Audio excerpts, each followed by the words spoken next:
शहर के एक छोटे से मोहल्ले में सुषमा और उनकी बहू रिया के बीच हमेशा कुछ न कुछ तनाव चलता रहता था। सुषमा को अपनी पुरानी आदतों और परंपराओं से बहुत प्यार था, जबकि रिया, जो एक आधुनिक सोच वाली लड़की थी, अपने तरीके से घर चलाने का तरीका अपनाना चाहती थी। एक दिन सुषमा ने रिया से कहा, बिल्कुल ठीक नहीं किया तुमने।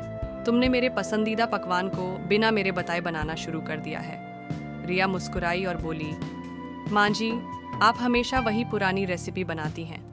अब मैं कुछ नया ट्राई करना चाहती हूँ, ताकि सबको कुछ नया स्वाद मिले। सुषमा को यह बिल्कुल पसंद नहीं आया। वह सोचने लगी, यह लड़की कभी कुछ सही नहीं करती, सब कुछ उल्टा पुल्टा करने की आदत है। दूसरी ओर रिया ने सास की नज़रों में इज्जत बनाए रखने की पूरी कोशिश की थी, लेकिन सास की आलोचनाओं से वह भी परेशान हो गई थी।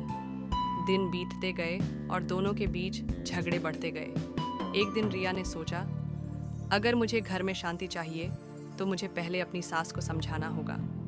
रिया ने सुषमा से कहा, माँ जी, क्या हम दोनों मिलकर कुछ समय के लिए एक दूसरे के तरीके अपनाने की कोशिश कर सकते हैं? मुझे यकीन है कि इससे हम दोनों को फायदा होगा।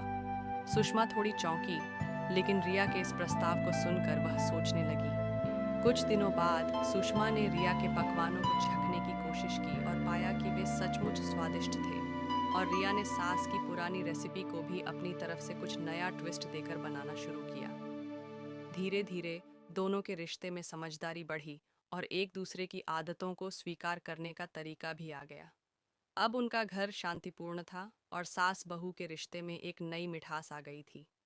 यह कहानी हमें यह सिखाती है कि रिश्तों में कभी न कभी समझौते की ज़रूरत होती है।